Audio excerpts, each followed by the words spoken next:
Good afternoon, good afternoon, good afternoon. Happy Tuesday. How are you? Thank you so much for tuning into this week's episode of the Hunt Institute's Race and Education webinar series on criminal justice and schools. You are at the right place at the right time. We're going to give attendees an additional minute or two to join today's conversation, but wanted to extend a huge thanks to Jhumpa Bhattacharya, Vice President of Program Strategy at the Insight Center for Community and Economic Development, Harold Jordan, Senior Policy Advocate at the ACLU of Pennsylvania, Ricky Watson, Executive Director of the National Juvenile Justice Network, and moderating today's conversation will be Erica Reese, the Hunt Institute's Director of Equity Initiatives. So thank you all immensely for joining today's conversation on criminal justice and schools. We're really looking for a powerful, impactful, and actionable conversation on how do we change outcomes for our children of color in the justice system and the juvenile justice system and move them towards a more safe and equitable environment. So thank you all so much for joining us. I want to give a shout out to Jen, to Abigail, to Sophie, to Julia, to Michelle, all of the folks at the Hunt Institute who have worked behind the scenes to make today's conversations happen. And also want to give a huge thank to all of you in the audience right now joining today's conversation, making time to have a critical discussion about how do we change and make our education system more equitable for our children of color. For those of you who are just joining us at the Hunt Institute for the first time, the Hunt Institute was created by four-term North Carolina Governor Jim Hunt to be an education policy resource center for state leaders looking to create more equitable education reforms in their communities. Today's conversation is on criminal justice and education, and it's not lost on us that we are meeting as recent events in Atlanta, in Virginia, in Minnesota, in Illinois continue to highlight the systemic racism that surrounds us in this country, and all of this in the backdrop of the Derek Chauvin murder of George Floyd. Research shows that there is little correlation between increased police presence and improvements to school safety. However, the research is quite clear on the benefits of investing in mental health resources. The presence of mental health providers in school improves both student outcomes and the overall safety of our schools. Our students, particularly our students of color, are at their greatest need at a time when this country is at its most polarized. And I'm proud that the Race and Education webinar series has been a powerful tool for all of you leaders who are on the ground, working with our young people, trying to transform outcomes, trying to ensure that they are safe, that they are healthy, that they have the resources that they need to succeed. A couple housekeeping notes. We want to hear your engagement. We want to hear your questions, your thoughts throughout today's conversation, both here through this Zoom platform, on Facebook Live, and on Twitter. So please feel free to tweet using the hashtag race and education. Again, the hashtag race and education on Twitter. Also, please use the Q&A tool at the bottom of your screen. Throughout today's conversation, we'll be having time for moderated Q&A to ask our panelists. So please use that Q&A tool at the bottom of your screen throughout today's conversation. And we're really looking forward to a great event. I'm going to pass it now over to the Hunt Institute's Director of Equity Initiatives, Erica. Thank you, Senegal. Hi, everyone. Good afternoon. I am so thrilled to share this space with these amazing leaders and activists in this space. And I am really excited about this conversation. As Senegal said, throughout this entire series, we've really been hosting a wide array of very powerful conversations, really focusing on the most important issues to achieving equity for our children of color. And at the Hunt Institute, we know that if we want a truly equitable public education system, we must dismantle the school to prison pipeline. I'm Erica Reese. I'm the Director of Equity Initiatives. As Senegal said, I come into this space as an educator, a leader, a community member, and first and foremost, a Black woman who's very committed to reflecting on my own experiences with policing in schools and really deepening my understanding of additional dynamics and the connection between policing and dehumanization of students of color. And I'm hoping we're all coming to this space to continue to learn and push ourselves and have these conversations that are necessary to push us in action to really truly meet the needs of children. And that includes looking very closely at policing in schools. And so we're going to jump right into this conversation. Y'all did not come here to listen to me. Like Senegal said, we'll have some open Q&A later. So please put those questions in the chat and we'll try our best to get to those. But I want to give it over to our great speakers today and ask them each to introduce themselves and in their very important work and really start out by answering two very lofty questions. I'm going to name that in advance. In your work, how have you seen America's justice system unfairly marginalize children of color? And how does that marginalization impact their future educational, social, and career outcomes? And I'm going to start with Harold Jordan, the senior policy advocate at ACLU of Pennsylvania. Hi, I'm Harold Jordan, calling in from Philadelphia, but I'm a fellow Southerner. I grew up as a child of the civil rights movement in Savannah, Georgia, where I and my two sisters went through several rounds of school desegregation struggles. And so I've always worked on and been concerned about equity issues in education. Very often when people think about and talk about education equity, they're thinking about equitable resources, equitable academic opportunities, equitable support services in schools. But in fact, what's happened, especially in the last 30 years, is that the inequities in those areas are reflected and impacted by inequities when it comes to how school discipline is administered. It is not a normal state of affairs historically within this society for large numbers of kids to be removed from school for a broad range of reasons. That is an invention mostly of the last 30 or some odd years. It is not a normal state of affair for a large percentage of America's school children to walk into a school and see a police officer, leaving aside the behavior of that officer, but to see a police officer in a station resident at a school. These are things that really largely expanded within the last 30 or some odd years. And the results are well documented. The results in arrest. So for example, people often talk about the achievement gap when it comes to scores and completion of academic requirements, et cetera. Well, there is a discipline gap.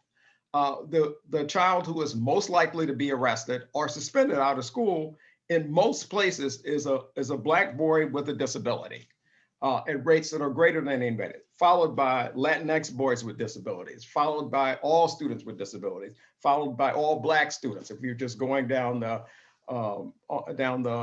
line, followed by Black girls who are arrested at rates that are multiple times that of white girls. And so, the impact is quite clear.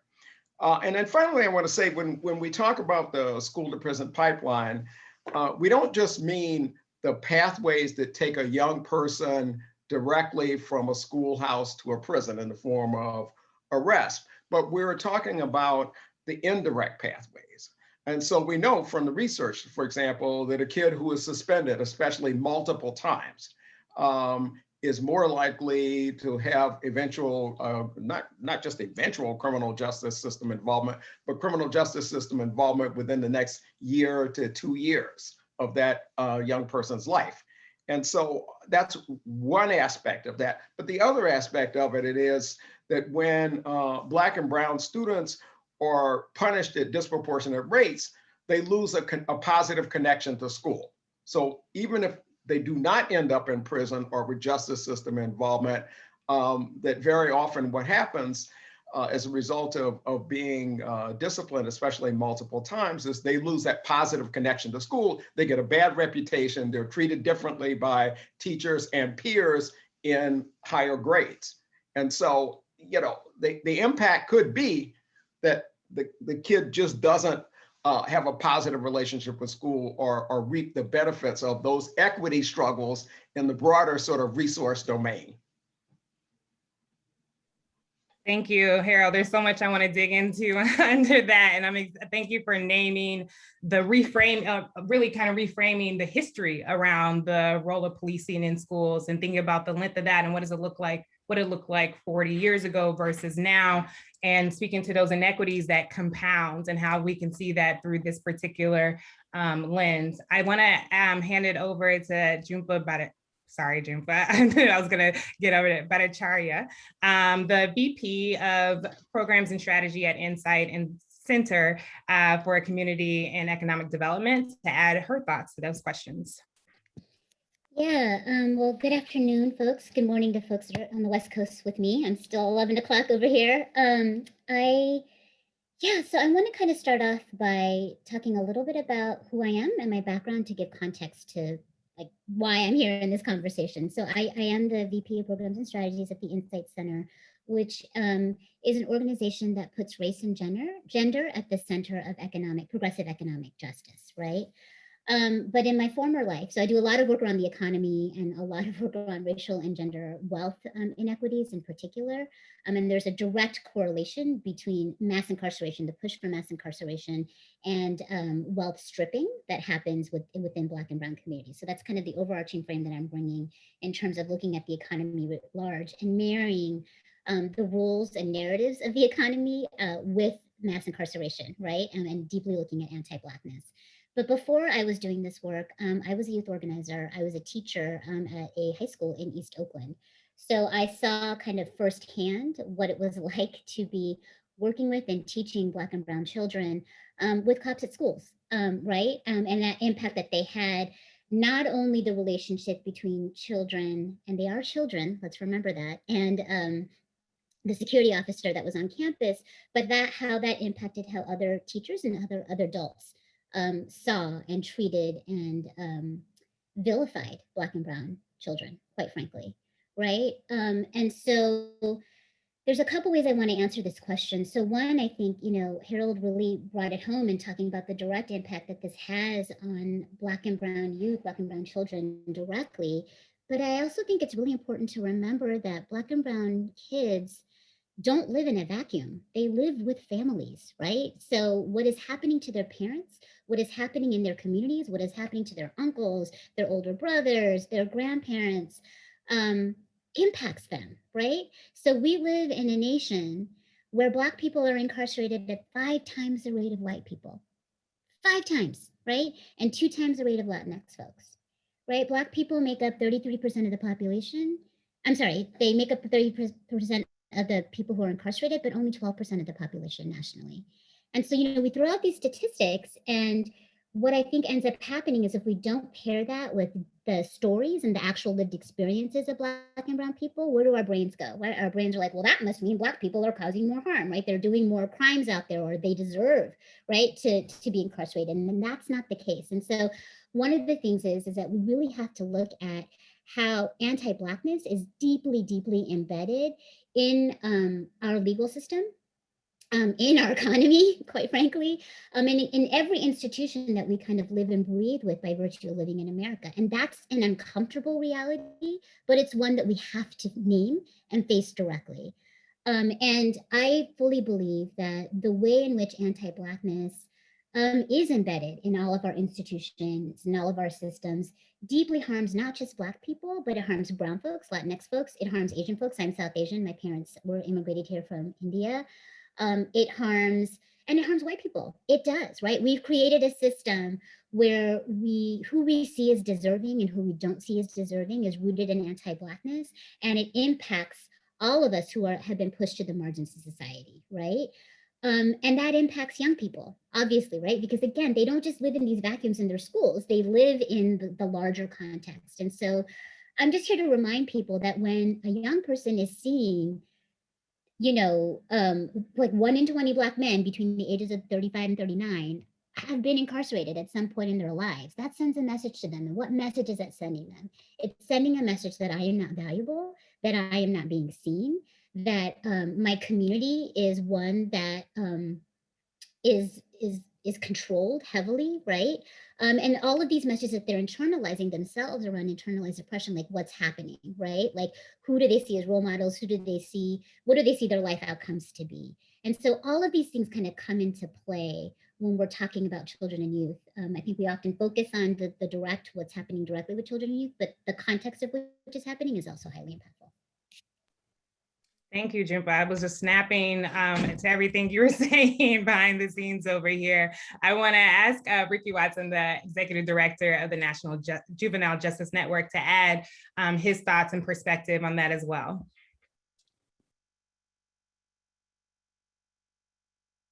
You're on mute.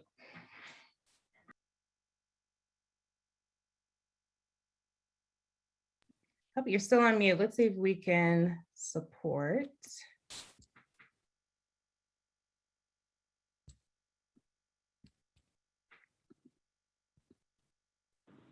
Okay, I think we've got it. There we go. Okay, so I was over here snapping. I guess maybe that was holding my computer up. Thank you all for having me today. My name is Ricky Watson. I'm the Executive Director of the National Juvenile Justice Network, and just everything that my co-panelists have already said is certainly I'm in agreement with, in particular, anti-Blackness and the need to be anti-racist. I lead an anti-racist network of organizations that are committed to working to improve outcomes for young people through policy and advocacy change across the country. I'm from the South. My mother's from the South. My father's from the South. And Governor Jim Hunt was really the only governor I knew of for a long time growing up in this state, in North Carolina. So when we talk about what our expectations are of our educational systems, I'd like to think I'm a product of a North Carolina education that did me pretty good. But let's talk a little bit about that. So we have a membership body of around 60 organizational members, 80 Youth Justice Leadership Institute alumni, who I'm going to talk to you guys about in a little bit, and countless allies across the country. And what we do is provide technical assistance, education, community building, and leadership development, and overall strategic and substantive assistance to state-based change agents to help them address a wide array of juvenile justice and youth justice issues. I just want to slow down for 1 second and say this. I want to call attention to the language that we all really need to start reconsidering as we have these conversations. The question that was presented calls it a justice system, but that's not really what it is. We have criminal and juvenile legal systems that consistently fail to deliver justice for all, but almost certainly guarantees harsh and inhumane punishment for Black and brown children. Maybe we should be calling it America's criminal and juvenile legal system, because justice really is not promised for so many of us, especially not Black and brown children in this country, not poor people, not our LGBTQ brothers and sisters that are facing overly oppressive bills that might lead them to be hopeless and want to kill themselves, and certainly not anyone who's been othered in some way in our society and in our country. So I just want to acknowledge that, and I want to center the conversation with that in mind. At its most extreme, America's legal system is one where youth are brutalized and ultimately killed, right, for being children at times. We don't have to look very far for those examples. Unfortunately, they are plentiful and very common. I'll give a few. A mother in North Carolina last October filed a civil rights lawsuit for her autistic 7-year-old son being handcuffed by police and thrown to the ground and prone and held down for 40 minutes. 5-year-old arrested and handcuffed by police in Silver Springs, Maryland at the beginning of this year. 6-year-old girl arrested in Florida earlier this year, placed in zip ties and held in a police car before going 2 days without even being able to speak to her mother.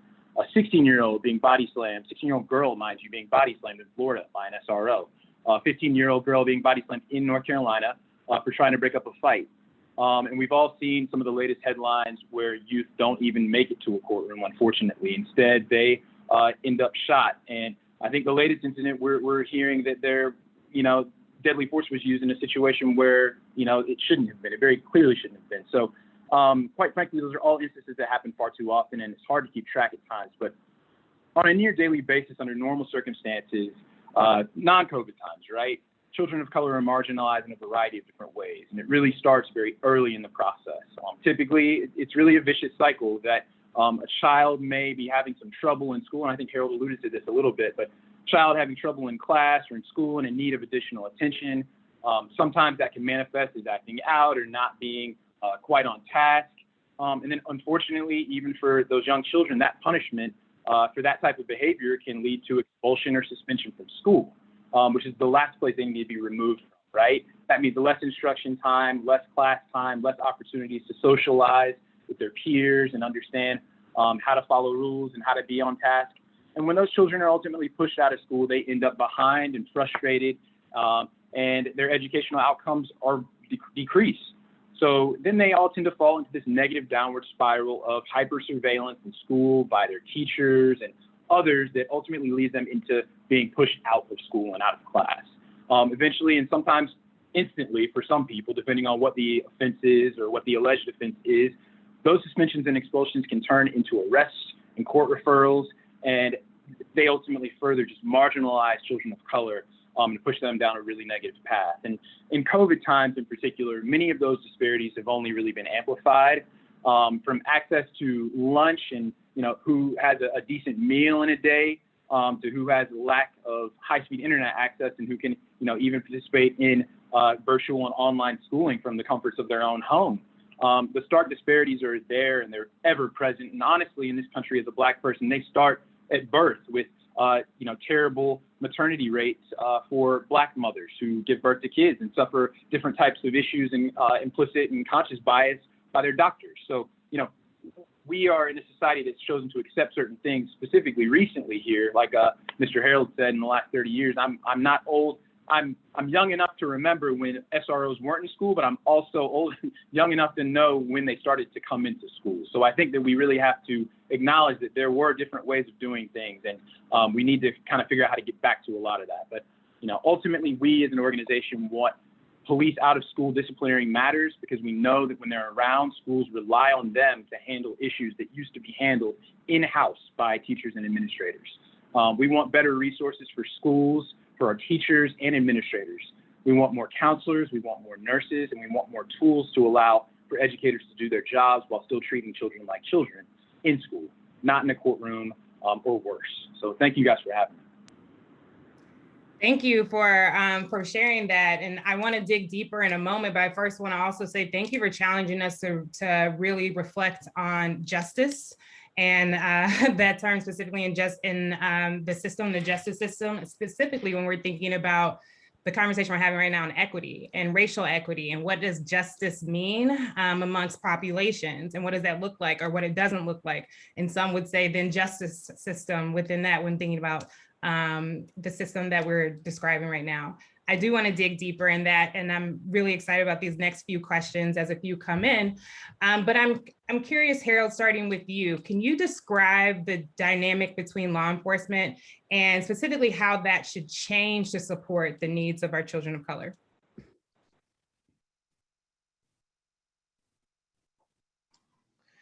So, let's start with some of the basic facts. According to data collected by the U.S. Department of Education, 1.7 million students in public schools in this country go to schools that have police officers but no counselors. That's a pretty striking figure. And when you look at it more carefully, certain types of students, and it tends to be students of color, are actually more likely to go to schools where there's a police officer. And when you dig deeper into the research, you find that those students are more likely to go to schools with a police officer, even if you control for the level of violence in the surrounding neighborhood or the level of serious misconduct in schools. Certain kids are more likely still to be involved to go to school where there is a police officer in the school, independently of how that officer acts. And that is, so there is a larger issue there. It's the relationship between schools and law enforcement. It's partly an issue of how schools choose to use law enforcement, and it's partly an issue of pressures that come from the law enforcement side to be involved in the lives of young people and to be involved in schools and to know about everything. I mean, one of the consequences of that is that there is all too frequently unlawful sharing of student records with law enforcement or information from student records, even when that student has made no threat to the school community. And so, there is a pretty widespread violation of federal privacy law, at the school level. We see that, and it is a serious concern. which means in the end that law enforcement is going to be fed information about certain students, and by their demographic profile, they're going to know more about, or think they know more about, or have more negative or derogatory information. And that makes decisions about how they choose to interact with those students. And nowhere is this more evident when you look at the intersection of race and disability. So students of color with disabilities are much more likely to be have negative experiences with law enforcement. And when I say negative experiences, I'm not just talking about people saying bad things to each other, hurting each other's feelings. I'm talking about ones where there are situations in which there is some kind of a physical force that is used against a student in a school. Now, is this an everyday thing? Does this happen to every student? Doesn't happen to every student, but this happens pretty broadly across the country, some of these experiences. And, there is one school of thought, which I do not agree with, that says, okay, let's just select the right police officers and put them in there, ones who like kids. Let's just train them, et cetera, and then let them do their jobs, and that'll solve the problem. We know for a fact that those schools are no more peaceful, that those kids are no more treated with no greater respect than others, and there's still a problem of accountability there. When something goes wrong, what tends to happen is school officials say, well, we can't take responsibility of that. That's a law enforcement matter. Law enforcement would tend to say, well, we're only here because schools invite us in. And so there is no mechanism for holding law enforcement officers and those law enforcement relationships between schools and with schools accountable in any sense. I think that has escalated over time as the numbers and the role of the police in schools have increased. School policing, I think the way to think about it is school policing is lightly regulated activity if it's regulated at all. And that's a problem in terms of not just incidents that may be filmed on a cell phone where there's a physical altercation, but really in everyday matters, how students are searched, how they are touched, in harmful physical contact, even when it's not technically an assault. And so, that is the experience, that is what kids confront when they go to school. And certain students, especially students of color, are more likely to experience that in a school environment. And then lastly, I guess I grew up in an era in which at least my Black parents and others who struggled around school issues thought of school as being the solution to the racism of the society. Well, if we could only get our kids educated, if we could only get them opportunities, maybe they can have a better life experience than we've had. But it's ironic and sad when you take those students and you place them in an institution where they get a preview of the kind of sort of system involvement that they are more at greater risk of having later on in life. And so we definitely need to push more in the direction of not having law enforcement have a standing presence in schools. I mean, that is really, in my mind, the top line issue here. Thank you, Harold. And as you were speaking, I was constantly just thinking about like you said towards the end, like the purpose of school and how when I want my kids to go to school, I want them to go to a school that represents their community and they see that as like the fulcrum of their community, right? Like that's the place they go and get enriched and get inspired and get what they need to succeed. And then thinking about, so thank you for sharing that. And then thinking about, Jhumpa, what you shared earlier about how this doesn't just impact the students and impacts the larger families and the communities. I'm curious how you've seen, and this is a little bit of a switch, I'm just going to name that in advance, how you've seen more of the effects of mass incarceration play a role in harming the food, the shelter, the economic security of children and families of color. Girl, I mean, how much time do you have? I'm only supposed to talk for 4 minutes, but there's so much, there's so many impacts that we can talk about. But I'm gonna take us to a different place for a minute, right? So I'm gonna talk about the role of narratives for a second, right? That plays a striking cause and effect in terms of how we see, again, who is deserving and who is not, right? So when I say the word narrative, what I'm talking about is our kind of deeply embedded mental models or cultural frames, right? That we bring that we're subjected to by virtue of kind of living, breathing, and living in the United States, right? So we did some work at the Insight Center to really kind of uncover what were the most harmful narratives that are out there that kind of get in the way of being able to push and build the political and public will for progressive change. And unfortunately, taking cops out of schools is an issue that is a progressive change issue. It really shouldn't be. It should be a bipartisan. Everyone should say cops shouldn't be in school, but it's not. And there's a reason why it's not. And it's because of these larger narratives that we hold, right? So again, an example of a larger narrative is like this whole idea that, you know, anyone in America can pull themselves up by their bootstraps. That's a narrative, right? It's a false narrative, but it's one that exists, right? So, you know, in our narrative change work, we've really kind of pinpointed how, again, anti-Blackness and our anti-Black thoughts and white supremacist values, right? White supremacist and patriarchal values impact the narratives that we hold. And what that means is we see Black people in particular as less human, right, than white folks. And we have this need to control them, right? Like that's just the reality. Again, I know I'm saying some things that might be freaking some people out, but I'm going to talk some uncomfortable truths today. That's what this is about, right? So what has that done? That has pushed this whole movement, right, from the 90s around mass incarceration. And, you know, I'm not going to get into the whole new Jim Crow. Go read the book. It's a great book, but really mass incarceration is the second Jim Crow, right? Where it is a place that is about controlling Black lives, right? And again, that impacts Latinx people, that impacts Asian people, and it impacts poor white folks, right? Because those are the folks that are most marginalized in our society. So there's this particular narrative, the super predator, that was brought up in the 90s by a Democratic president, right?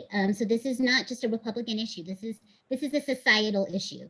And what did that do? What that did was it dehumanizes young Black boys in particular and brown boys, right? And now we're also seeing that happening to young Black and brown girls. And it makes us think of children. These are children as adults, right? That is what mass incarceration and this narrative of the super predator does, right? It says that you are a 7-year-old that deserves to be handcuffed. I have a 7-year-old son. He does. It's incredible to me that anyone would think that he should be in handcuffs by an adult. Like, I barely weigh 100 pounds. I can deal with him, like not arresting him and putting him in handcuffs, right? So this narrative of the super predator is one that deeply impacts kind of how we see and how we treat Black and brown children in schools, right? Because we see them as people that need to be, again, controlled and somehow need to be treated differently than white students if they're doing the same behavior, just as a normal child would do. And we expect them almost to like live to this level of perfection. You can't fidget in your seats. You know, you can't run away, you know what I mean? Like, there's things that kids do. Like, we don't allow them to be children because we've racialized criminality, right? And again, we see young people as adults when we really shouldn't be. So what this does is we've seen, again, I've already talked about the massive incarceration rates for Black and brown people because what we do is we feel like we need to control them in this very specific way. And there's a specific impact that happens in terms of racial and gender wealth inequality, right? So our criminal legal system is a wealth stripping mechanism for Black and brown folks. So what do I mean when I say a wealth stripping mechanism? It is directly taking money away from Black and brown communities and putting it back into the state through mass incarceration, right? I recently, I guess it's not that recent anymore. It was back in 2018, which is a long time ago now, pre-George Floyd. I put out a report that looked at kind of what was happening with millennial women and wealth. And so again, wealth is like the sum of everything that you own minus what you owe. Wealth is what we rely on in terms of being economic secure in times of need, like say global pandemic or a flood or a fire, all the things that have happened in 2020. You need wealth, you need a savings account, you need something to hold on to outside of your income to be able to weather those storms. So in this study, what I found for folks that have been incarcerated before they're 30, for Black people, Black women, I was looking at millennial women, Black women who have been incarcerated before they were age 30 had $2,300 in wealth. If they had never been incarcerated, they had $5,000 in wealth. It's almost double, right? So incarceration plays a huge role in how much wealth that you can account. For Latinx women, they had $2,300 if they were incarcerated before they were 30. They were never incarcerated. It was $12,000, right? for white folks, so this doesn't affect white people, white women, if you're never incarcerated before 30, if you were incarcerated before the age of 30, you had $3,500 in wealth. And if you were never incarcerated, you had $28,000 in wealth. So obviously there's a lot happening here between race, right? Black women just really never get to build wealth. That's a whole other discussion. But we can see how just a simple arrest impacts your economic security because of all the fines and fees that are associated with the mass incarceration system or the criminal legal system, bail, when you're in the prison, all the ridiculous phone call prices, the commissary prices, and these are all kind of fines and fees that they add on to just to be able to have access to, medical supplies, right? Or if you're a woman, like to personal hygiene products, that not only does an individual who's incarcerated pay, but their family members, right, outside are paying. So there's an amazing report that was written by the Ella Baker Center a few years ago now that was called Who Pays? And what they found was 60% of the cost for incarceration is being paid from people outside of the system, family members outside of the system, 80% of whom are women. Right, so this is a racial justice issue. This is a gender justice issue, right? And this is an economic justice issue. And I love this question of the question to be able to kind of marry and pair both the economic implications, the social implications, and the educational outcomes that happen with police and schools. Thank you, Jhumpa, and thank you for naming the large amount of implications that we're talking about here, because I think in this work, all of us coming on this call are here trying to dismantle, and for us to dismantle, we have to have an understanding of the current state and all the things we don't know. And all I'm hearing as everyone's talking is all the additional spaces we're gonna have to keep educating ourselves to better tackle this. And I know folks want to hear more the how or the successes, and I want to kind of turn it over to Ricky to speak more about the work that you alluded to earlier with the Youth Leadership Justice Institute and really share some of the successes, the work itself and the successes that you've had. And I'd love for you to share with us why investing in people is the right approach to closing the school to prison pipeline. And we're going to actually start going more towards like the how, the what after this, and open it up with some of the questions we've got in the chat after this. Thanks, Ricky. Yeah, I want to echo Jhumpa speaking to the dehumanization of Black and brown children, because at the end of the day, how we treat those children is a direct reflection of like how we view our society as a whole. And it really gets them a head start to, unfortunately, the negatives of how Black people are treated in this country. So with that being said, our organization recognized, so about 10 years ago, this organization was founded, and it was a small group of dedicated folks who were working to improve outcomes for young people. They felt like there was a need for an increased focus on state level change, peer support, and a national unified presence and a voice. At the time, what was really missing was a clear connected pathway for leaders of color to connect, who were doing all of that work together or, independently, but wanted basically to allow them to have a network, to allow them to have a platform to connect and to join together. So NJJN formed the Youth Justice Leadership Institute, which is an annual program that essentially was created to support professionals of color in youth justice and to amplify their work by providing them with policy assistance like coalitions and campaign planning for coordinated actions across the country.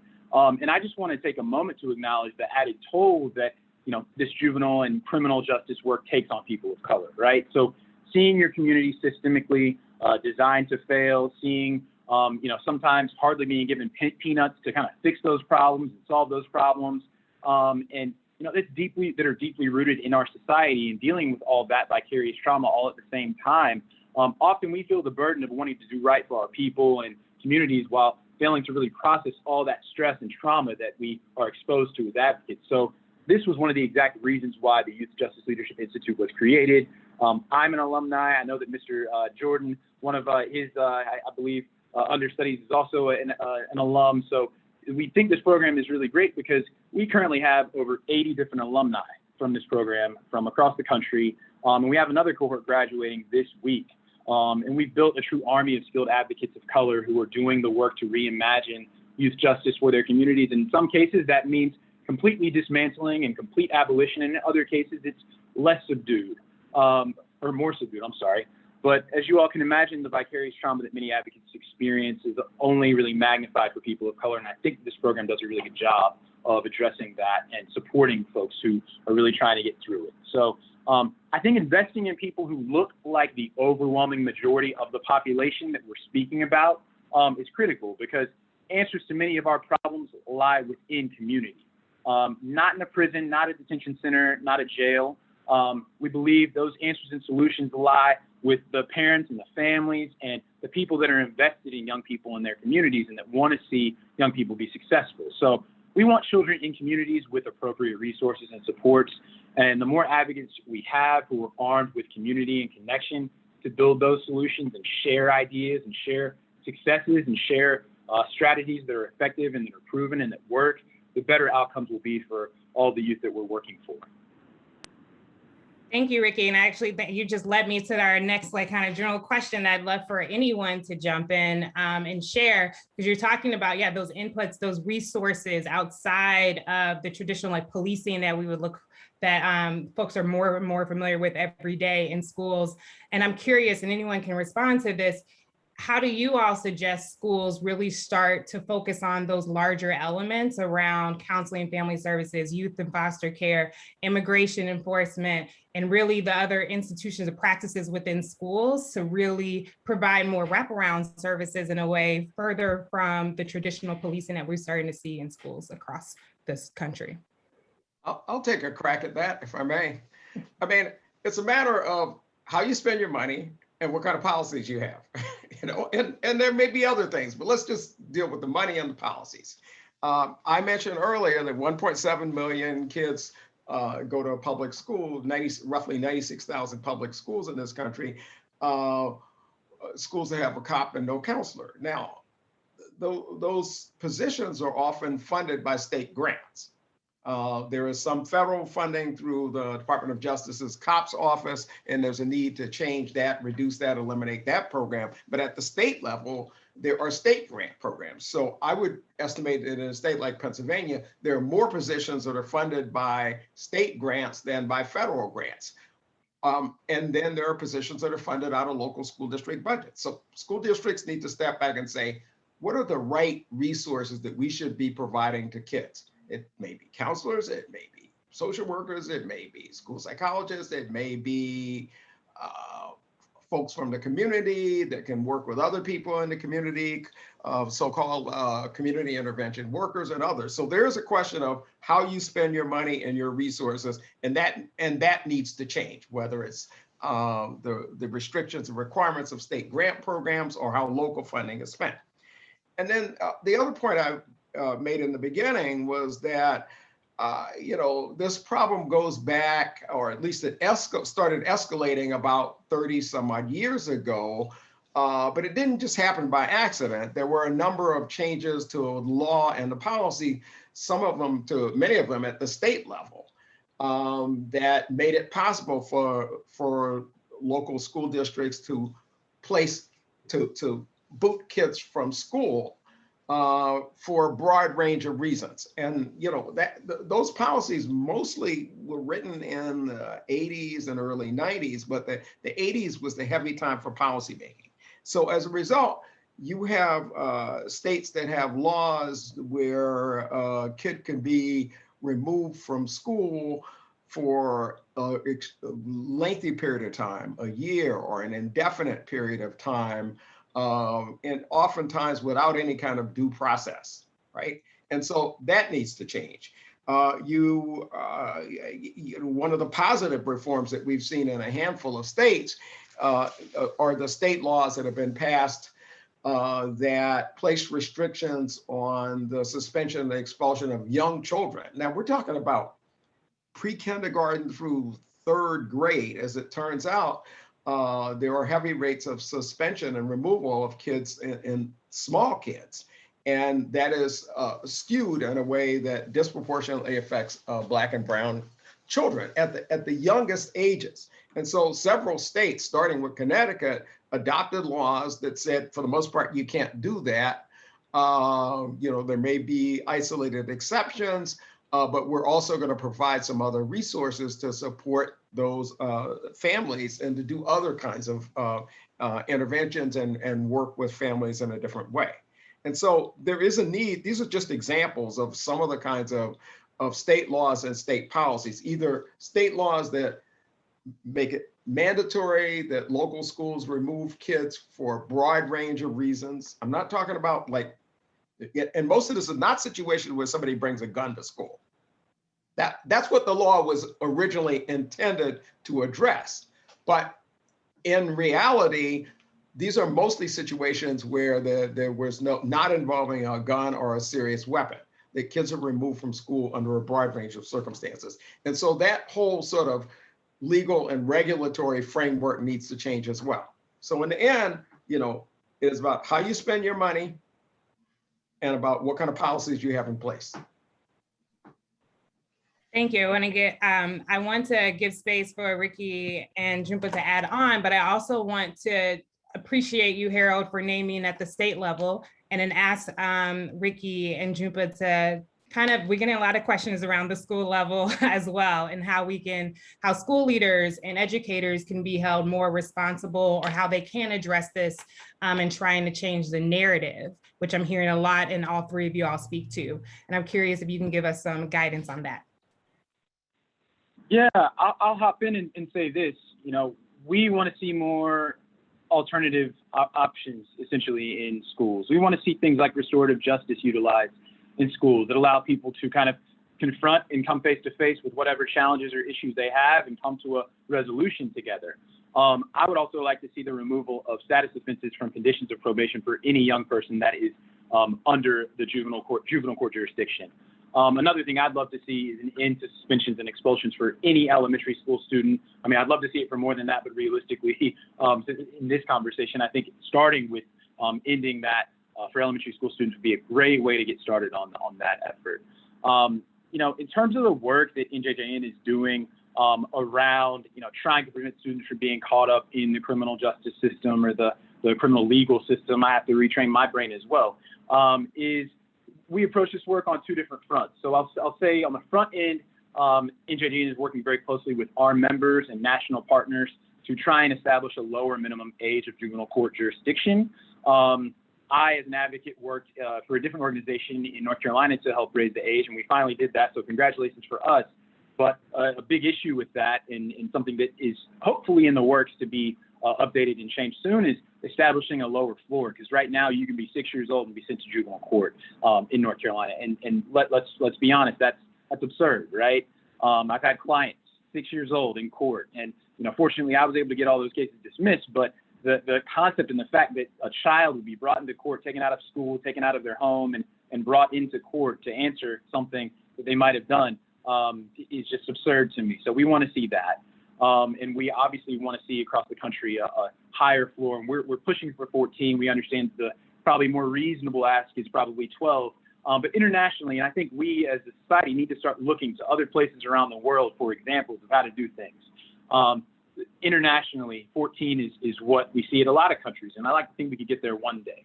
On the back end, we continue to challenge the conditions that youth find themselves in when they do actually get entrenched in the legal system. Around the same time as the murder of George Floyd, a young man by the name of Cornelius Frederick was killed after being restrained for throwing a sandwich while being held in a residential treatment facility in Kalamazoo, Michigan. The name of the facility was called Lakeside Academy.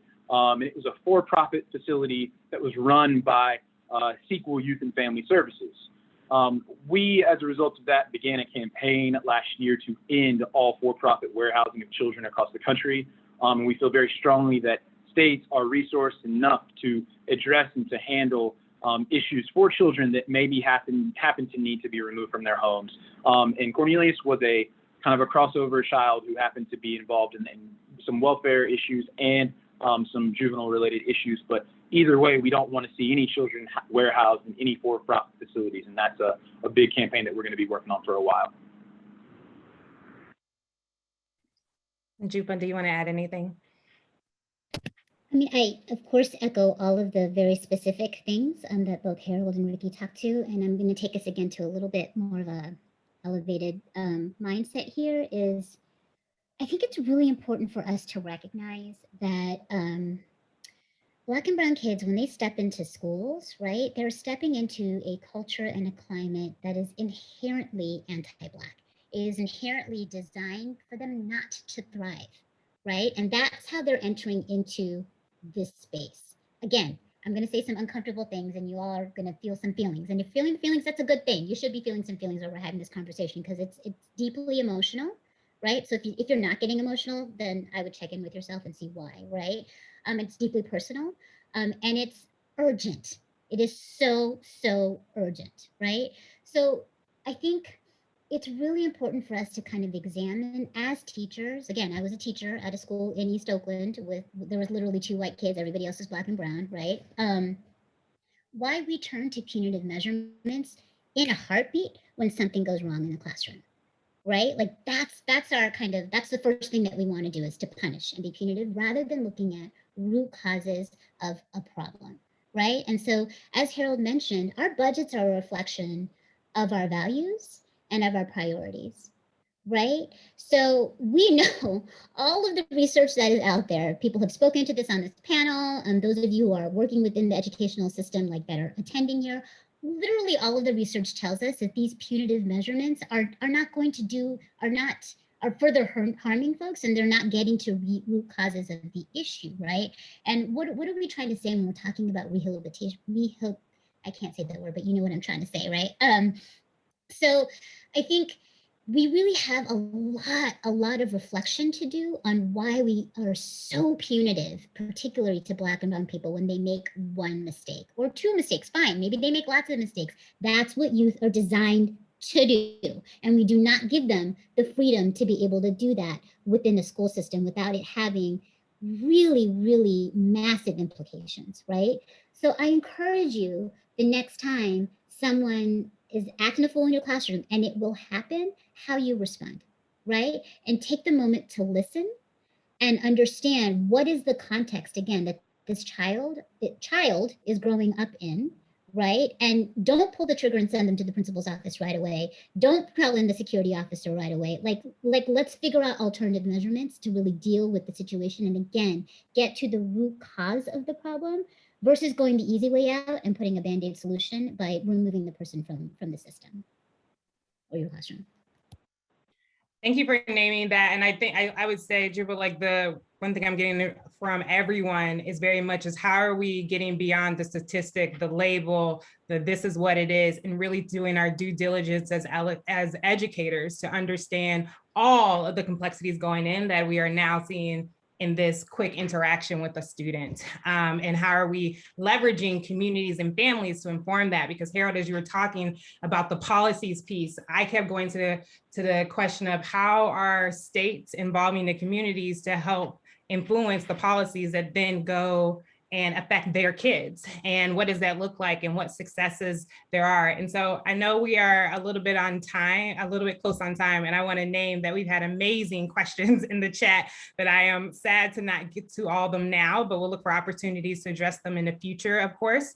But I did want to think about one final thing you all could each leave us with in terms of the change that you hope to see within the next few years around specifically the change that you hope to see that would help end the marginalization and criminalization, we have to keep naming that, of young people in our education system. Something you want us to walk away with, knowing that you hope for us to see, and what we should be doing also to support that. And we'll do a whip around. I'll start with you, Harold. Yeah, I mean, I think the answer is pretty clear. This is a moment where there should be no standing presence of law enforcement in schools. You know, we can talk about what a genuine emergency is and what constitutes an exceptional situation, but I think that that is, to me, that is at the top of the list. And to take the resources, the energy, and the money, and put them into supports that are appropriate for kids from those communities, those particular school communities, the best resources. And the community should have a say. The school community, including parents, should have some say in what kinds of supports exist in those schools. But the key is supports. Support. I can name other things, but I think that's a big enough job. Supports, not policing. Yes. Ricky. Yeah, I appreciate this question. You know, I'm sure we're going to have numerous challenges in the future. You know, we continue to be in new times. We see new things happening, but we've been committed to addressing youth justice issues with an anti-racist lens to really actively oppose racist practices and policies, including policies that may not appear racist on their face, but end up disproportionately impacting children of color. So we believe that until every problem is approached with that lens of anti-racism and anti-Blackness and seeing what that really means and how it plays out, it's endemic, right? So no matter what problems we have, we're going to continue to see the same types of issues occur and the same people unfairly punished and harmed the most as a result of those policies or practices. So while I can't tell you specifically what we'll come up with, our commitment will be to remain anti-racist and approach any policy issue with that framework in mind. And, you know, despite overall juvenile numbers going down, the racial disparities have really only increased. And we don't want that to be the reality anymore. So in a perfect world, we'd see no youth in prisons or youth detention facilities, increased presence of school counselors, social workers and nurses, and an end to police being in schools and into suspensions and expulsions across the country. So, you know, those are certainly all issues that we will continue to work on. We have been for many years. I found an article recently from when I was a teenager, you know, talking about racial disparities in schools. So none of this stuff is new. Unfortunately, you know, none of it's new, but I do think that more people are becoming willing to talk about the real issue, which I think is race. And I think that that in and of itself is a sign of progress that I'm going to be hopeful for. I will just end by saying, oh, sorry, was someone else going to talk? Okay, I would just end by saying, again, 100% agree with the things that Ricky and Harold have already mentioned. And, you know, we haven't really talked about power in this conversation, and I think it's important to bring that element in. Like, who has power, and both decision-making power, monetary power, right? Power over their bodies. Who has power and who doesn't? And what I would like to see is a shift in power dynamics, both societally, but also within school climates and school structures, right? So who gets to decide what happens at a campus, right? And bringing youth into that conversation, and not just as a token, not just like here's one youth person with a, you know, a panel of 20 adults, we've got our one youth representative. That's not how you do it, right? But really thinking about, in every decision that you're making, how are we centering Black people and Black needs and Black joy? That is not something that we talk about often enough. How are we centering those things in the decisions that we're making? And really subscribing to this philosophy that when you center those that have been the most marginalized, right? So the folks that have been out here, if you bring them to the center of your discussions and you design and implement policies and structures that help those, you will uplift everyone. And that means getting uncomfortable, and that means sitting with uncomfort and discomfort and being okay with being uncomfortable, right? And again, being committed to switching or reevaluating the balance of power. Thank you so much. When I say y'all, like, my head is going everywhere in the best kinds of ways, because this is definitely not a one-part kind of conversation. When I was looking through the Q&A, someone wrote, like, this is a complex mess, and was asking this question. I was like, that is a great way to describe this. This is a complex mess. And I know at Hunt, we're excited to figure out additional opportunities to keep having this particular conversation and get down to the classroom level as well, with specifics around supports for teachers. What does this look like? I know Ricky was talking about restorative justice, how to make sure we can get more folks understanding that and what does it look like, and make sure that folks that don't look like me as a Black person, but any person, no matter what you look like, no matter who you're teaching, is leveraging those. I want to thank our panelists for their very precious time today, for coming on and speaking with us. And again, this kind of the start of this conversation, and hand it off to Senegal, who knows all the better logistics than I can to actually wrap this conversation up. Thank you immensely, Erica. Thank you immensely, Jhumpa, Harold, Ricky, for just a phenomenal conversation on what we need to do to transform outcomes for our children.